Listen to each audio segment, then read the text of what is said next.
ہم نے تو اس کے بھی شارٹ کٹ رکھے ہوئے. صحیح مسلم میں حدیث ہے, سیدنا عثمان رضی اللہ تعالیٰ عنہ علیہ السلام نے روایت کی ہے.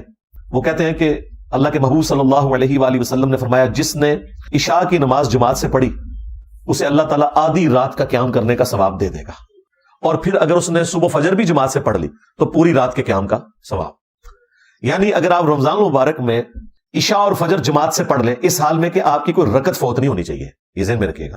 جماعت سے مراد نہیں کہ اتحیات جا کے مل جاؤ اینڈ تے, نہ, رکعت نہیں فوت ہونی چاہیے. شریعت میں جماعت ملنا ہے, رکعت فوت نہ ہو. اور رمضان میں یار کوئی مشکل کام نہیں ہے. فجر زیادہ مشکل ہوتی ہے, وہ تو ساری کے وقت ویسے ہی لوگ اٹھے ہوئے ہوتے ہیں. ایک مسجد سے جماعت رہ جائے دوسری میں چلے جائیں, آپس میں بھی ٹائمنگ کا فرق ہوتا ہے. تو یہ شارٹ کٹ ہے صحیح مسلم میں کہ جو رات کو عشاء اور صبح فجر پڑھ لے جماعت کے ساتھ, پوری رات کے قیام کا اسے ثواب مل جائے گا. یہ شارٹ کٹس جو ہیں وہ ہمارے جیسے جو کمزور لوگ ہیں ان کے لیے بہت بڑی نعمت ہے. اور یہ شارٹ کٹس اسپیشلی اللہ تعالیٰ نے اپنے محبوب صلی اللہ علیہ وآلہ وسلم کے ذریعے ہمیں اس لیے دیے کہ کوئی بہانہ باقی نہ رہے. اسی طرح کا ایک شارٹ کٹ صحیح مسلم میں رپورٹ ہوا ہے. نبی علیہ السلام فجر کی نماز سے پہلے گھر سے نکلے اور پھر نماز پڑھ کے اشراق تک بیٹھ کے نوافل پڑھ کے کافی دیر بعد جب گھر آئے تو آپ نے دیکھا کہ آپ کی بیوی سیدہ جویریہ سلام اللہ علیہا وہ مصلی پہ ہی بیٹھی ہوئی ہیں. نبی علیہ السلام نے فرمایا تم صبح سے بیٹھی ہوئی ہو, یعنی کم از کم 3 گھنٹے تو ہو گئے تھے ان کو بیٹھے ہوئے, اور میں نے گھر آنے کے بعد 4 کلمات صرف 3 دفعہ پڑھے اور مجھے تم سے زیادہ ثواب مل گیا. سبحان اللہ وبحمدہ عدد خلقہ ورضا نفسہ وزینت عرشہ ومداد کلماتہ. یہ 4 کلمات سبحان اللہ وبحمدہ تو کامن ہے نا, عدد خلقہ ورضا نفسہ وزینت عرشہ ومداد کلماتہ, ان کو آپ نے 3 دفعہ پڑھنا ہے. وہ ہم نے صبح شام کے اذکار میں بھی یہ ذکر ڈالا ہوا ہے. تو مجھے اس سے زیادہ ثواب مل گیا جو تمہیں ملا ہے. اب اس کی قدر جو مجھے ہے نا وہ شاید آپ میں سے بہت کم لوگوں کو ہو. میرے لیے تو سیکورٹی ایشوز کی وجہ سے مسجد میں اشراق تک بیٹھنا آلموسٹ امپاسبل ہو چکا ہے. حالانکہ یہ سنت بھی ہے. صحیح مسلم میں آتا ہے کہ نبی علیہ السلام تو فجر سے لے کر سورج بلند ہونے تک مسجد میں بیٹھے رہتے, اور اس دوران صحابہ کرام کہتے ہیں کہ ہم آپس میں ایک دوسرے کو اپنے زمانے جاہلیت کے واقعات سنایا کرتے تھے. اور اس میں الفاظ ہیں کہ مجلس کرتے تھے نبی علیہ السلام. یہ مجلس کا ورڈ اس میں موجود ہے, اسی کی وجہ سے ہم نے مجالس کا نام رکھا. اور پھر ہم زمانے جاہلیت کے جب واقعات سناتے ہیں اور اس میں ہم اپنی ان حرکتوں کا ذکر کرتے تو خود اپنے اوپر ہنسا کرتے تھے کہ یار ہم کس قسم کے تھے. کبھی کہیں نذرانہ چڑھا رہے ہیں بتوں کے اوپر جا کے, اپنے ہاتھوں کے تراشے ہوئے بت, یعنی وہی ریپلیکا یہاں پہ بھی آپ کو نظر آتا ہے. تو نبی علیہ السلام بھی ہمارے ساتھ مسکراتے تھے جب ہم آپس میں مسکراتے تھے نا کہ یار ہم کتنے جاہل لوگ تھے. تو نبی علیہ السلام بھی محظوظ ہوتے تھے اس مجلس میں بیٹھ کے.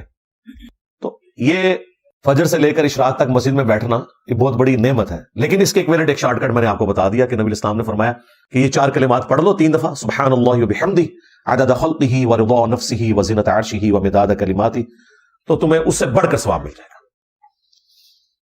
ایک اور شارٹ کٹ صحیح مسلم میں, اور یہ حدیث صرف مسلم میں نہیں ہے, یہ ترمذی میں, ابو داؤد میں, سنن نسائی میں, ابن ماجہ میں, یعنی جو اہل سنت کی مین اسٹریم کی 6 کتابیں ہیں, بخاری کو چھوڑ کے باقی 5 کتابوں میں یہ حدیث موجود ہے, اور مشکات میں تو ظاہر ہے موجود ہے کہ جو شخص رمضان المبارک کے روزے رکھے اس کے بعد شوال کے مہینے میں 6 روزے رکھ لے, اسے پوری زندگی کے روزے رکھنے کا ثواب ملے گا اگر اس کی یہ روٹین رہی پورے سال کے روزے کا. 6 روزے صرف, اور وہ آپ نے پورے مہینے میں کسی بھی وقت رکھنا ہے. یہ جو پبلک میں مشہور ہے نہیں جی ایک فوراً بعد رکھ لینا چاہیے, باقی بے شک بعد میں جس طریقے سے مرضی جب مرضی رکھیں, اس مہینے کے اندر آپ نے 6 روزے پورے کرنے. بہتر تو ویسے یہ ہے کہ آپ ساتھ ہی رکھ لیں عید کے فوراً بعد, کیونکہ روٹین بنی ہوتی ہے اور وہ رکھنے آسان ہو جاتے ہیں. بعد میں جب تھوڑا سا وقت گزر جائے نا 1-1.5 ہفتہ پھر مشکل ہو جاتے ہیں. تو یہ شوال کے 6 روزے ایک شارٹ کٹ ہے پورے سال کے روزوں کا ثواب. تو اس طرح کے شارٹ کٹس جو ہیں ان سے نفع اٹھانا چاہیے. اور یہ شارٹ کٹس احادیث میں اس لیے رپورٹ ہوئے کہ ہر شخص کو اللہ تعالیٰ نے ایک جیسے حالات و واقعات نہیں دینے, سرکمسٹانسز ڈفرنٹ ہو سکتے ہیں کسی بندے کے, تو وہ شخص بھی محروم نہ رہ جائے. امال تو موجود ہے. دیکھیں لوگ کہتے ہیں کہ زیادہ علم حاصل کریں گے تو مشکل میں پڑ جائیں گے, زیادہ علم حاصل کریں تو آپ کو دین میں آسانیاں پتہ چل جائیں گی, مشکل میں کہاں سے پڑیں گے. تو یہ کتنی بڑی آسانی ہے کہ آپ اتنا بڑی فضیلت والا کام مختصر سے عمل سے کر لیں اور آپ کو بھی اتنا ہی ثواب مل جائے. اسی طریقے سے صحیح مسلم میں حدیث ہے, تم میں سے کسی کے اندر یہ استطاعت ہے کہ وہ تہائی قرآن پڑھ لے رات میں. صحابہ نے کہا کہ اس کی کون قدرت رکھے گا. آپ صلی اللہ علیہ وآلہ وسلم نے فرمایا کہ سورہ اخلاص پڑھ لو, تہائی قرآن کے برابر ہے, یعنی اس کا ثواب. قل هو اللہ احد اللہ الصمد لم یلد ولم یولد ولم یکن لہ کفوا احد, 1/3 قرآن کے برابر ایک دفعہ یہ سورت پڑھنے کا ثواب ہے. اور دیکھیں صحابہ کہہ رہے ہیں کہ یہ کس میں قدرت ہو سکتی ہے کہ رات میں تہائی قرآن پڑھے. یہ آپ کو کہتے ہیں ہمارے بزرگ 8 قرآن روزانہ پڑھتے تھے. صحابہ کرام تو ایک قرآن سے بھی عاجز ہیں. تو یہ یعنی بابوں کا دین ہے اور یہ کتابوں کا دین ہے.